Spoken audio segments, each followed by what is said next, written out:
Tu veux créer une décoration de Noël en papier, simple à réaliser, mais qui fait son effet waouh? Et tu ne sais pas par où commencer? Alors cette vidéo, comment réaliser une décoration de Noël en papier façon nid d'abeille, est exactement ce qu'il te faut.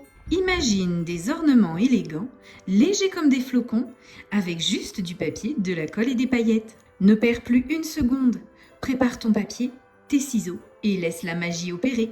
On y va?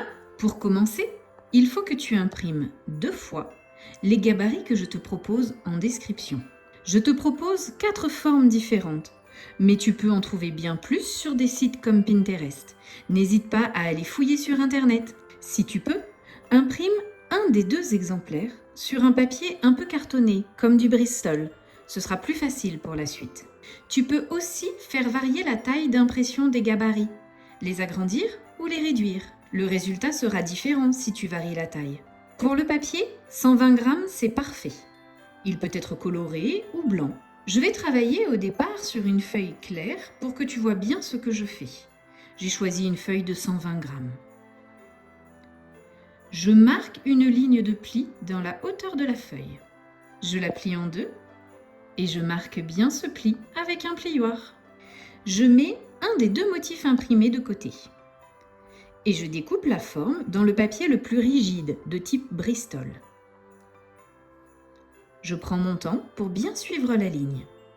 Pour réaliser ce projet avec des enfants, tu peux commencer avec une forme très simple, un cercle. C'est le plus facile. Je peux soit couper la forme en 2, soit la plier. Je m'assure que le contour est régulier. Je positionne le pli du milieu le long du pli de mon papier de couleur et je fais le contour de la forme. Je trace au stylo noir pour que tu puisses bien voir. Toi, tu le fais au crayon. Il faut que tu laisses le moins de traces possible. Je reporte autant de fois que possible mon gabarit sur ma feuille. Ensuite, je découpe le long de la ligne. Par décoration, il te faut entre 15 et 35 morceaux. Moins il y a de morceaux, plus les alvéoles sont grandes. Mais plus ton papier doit être souple. Plus il y a de morceaux, plus les alvéoles sont étroites. Sur cette image, la décoration de gauche a 32 morceaux. Celle du milieu, 22. Et celle de droite, 12. J'avoue que mon cœur balance pour celle du milieu. Et toi, dis-moi dans les commentaires si tu as une préférence. Pour ton projet, tu pars sur combien de morceaux? Pour mon projet, j'utilise le papier que j'ai le plus dans mon atelier.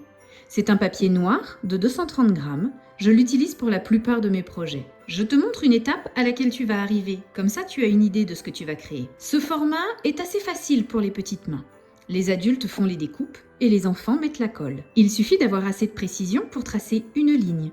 Si l'enfant sait faire une ligne à main levée, il peut très bien participer au projet. Je te laisse découper le nombre de morceaux que tu veux utiliser. Voilà, j'ai préparé mes morceaux. Je choisis d'en prendre 12 pour cette forme. Tu auras aussi besoin de pinces, comme celle-ci par exemple, ou bien des pinces à linge, de la colle, avec un embout de précision de préférence. J'aime beaucoup la Tombow verte. Je trouve qu'elle a un pouvoir collant assez rapide sans être instantané. Sinon, j'utilise un flacon de précision avec de la Tacky Glue. Tu prends la seconde copie du gabarit et tu commences par l'étape 1. Tu positionnes un de tes morceaux sur le gabarit et tu fais un trait de colle en suivant la ligne numérotée 1. Si la ligne de colle n'est pas exactement au bon endroit ou parfaitement droite, ce n'est pas grave, le résultat sera là quand même. Alors pas de stress avec les enfants. Et je fais cette étape pour chacun des morceaux. Plus il y a de morceaux, plus c'est long.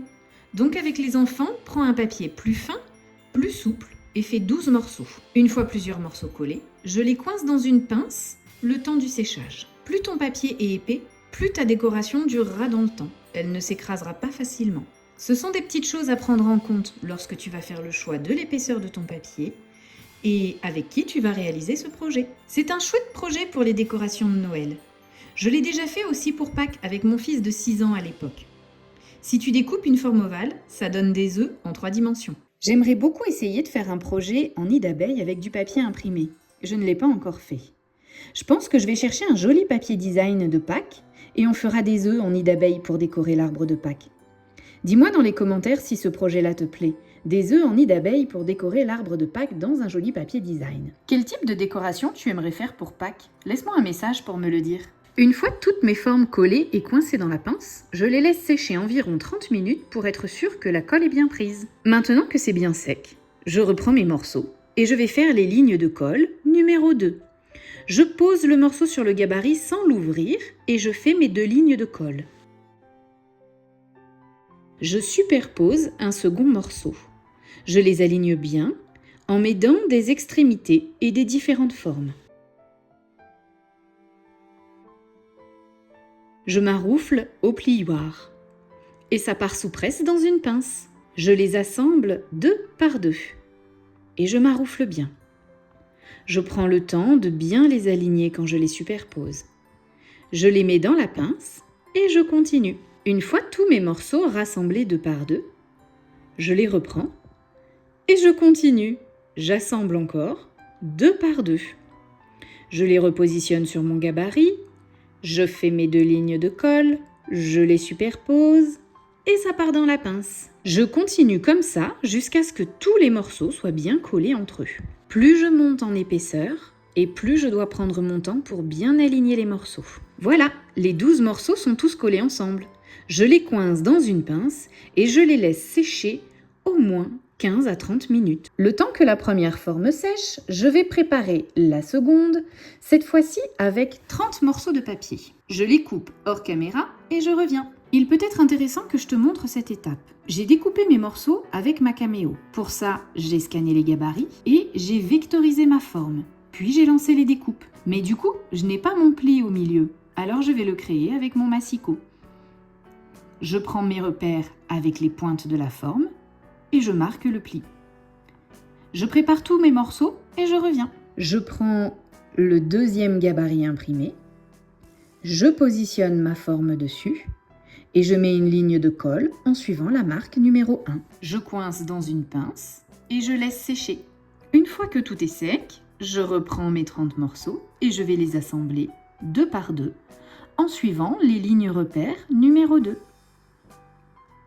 Ainsi de suite, jusqu'à ce que j'ai écoulé toutes mes formes pour n'avoir qu'un seul bloc. Je reprends la première forme maintenant qui est sèche. Regarde ce que ça donne. Pour la suite, il nous faut du ruban. Le mien mesure à peu près 1 cm de large. Un support en plastique, un pinceau à colle et de la colle blanche. Je coupe un morceau de ruban de 30 cm, mais tu choisis le ruban ou le cordon qui te plaît. Je dépose de la colle blanche sur mon support. Je coince mon projet dans une grosse pince en veillant à ce que les extrémités du projet soient bien resserrées. S'il faut, j'utilise 2 pinces. Et maintenant, je badigeonne la tranche intérieure avec de la colle blanche. Je veille à ce que le haut et le bas soient bien encollés aussi, toutes les petites pointes. Je positionne une extrémité du ruban. Je le badigeonne bien de colle pour qu'il soit bien imbibé. Puis je rabats l'autre extrémité du ruban en formant une boucle. Et là encore, je badigeonne de colle. Va bien jusqu'à l'extrémité de la forme. Et maintenant, je laisse tout ça sécher au moins 1 heure. Je fais exactement la même chose avec la seconde forme que je prépare. Et ainsi de suite si tu en fais plusieurs en même temps. Puisqu'elle a plus de morceaux, elle est plus épaisse.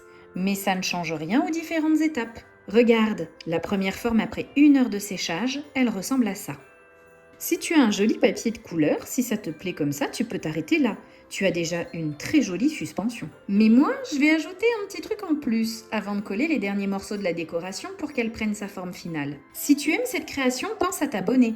Je te propose un nouveau projet chaque semaine. Un pouce bleu pour soutenir mon travail est très apprécié. Pour la dernière étape, c'est à la fois la plus satisfaisante, mais aussi la plus salissante. Pour ça, je m'installe sur une feuille de papier cuisson et au-dessus d'un récipient. Je mets de la colle blanche sur la tranche de ma forme. Suffisamment pour que les paillettes collent, mais pas trop pour ne pas coller les pages entre elles. Ensuite, je verse les paillettes de partout. Je tape pour faire tomber l'excédent. J'ouvre ma forme et voilà le résultat. Je peux ajuster en remettant un peu de colle où il en manque et reverser des paillettes. Je secoue bien pour faire tomber le surplus. Je mets une pince et ça part au séchage. C'est beau les paillettes, mais il y en a de partout. On y va pour de la paillette à la chaîne. J'en colle et je verse des paillettes. J'en colle et je verse des paillettes. J'en colle et je verse des paillettes.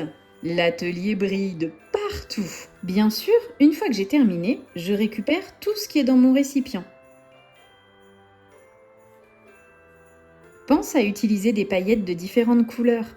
Le rendu est chouette aussi en vert ou en rouge. Maintenant que les paillettes ont séché, on va pouvoir faire la toute dernière étape. Je mets les 2 dernières lignes de colle et je remets les pinces. Regarde, notre décoration a pris sa belle forme finale. Il est parfois nécessaire de mettre de la colle en haut et en bas du volume pour bien le fermer, surtout s'il est épais, que tu as beaucoup de morceaux. Parfois, l'excédent de colle a déjà fait le travail pour moi. Regarde, j'ai même pas besoin de recoller, elle s'est fermée toute seule. Et voilà, tes décorations sont prêtes. Plus qu'à les accrocher. J'espère que ce projet te plaît et qu'il va inspirer ta décoration de fête. Si tu veux bien, j'aimerais beaucoup que tu viennes partager les photos de tes réalisations sur la page du groupe Facebook. Tu vas choisir quelle couleur et quel thème pour tes décorations. Pour continuer, je te propose d'aller voir ce projet. Avec de belles décorations, tu vas faire de belles photos. Ne les laisse pas dormir dans ton téléphone. Imprime-les et mets-les dans un joli album. Je te souhaite de belles réalisations. À bientôt!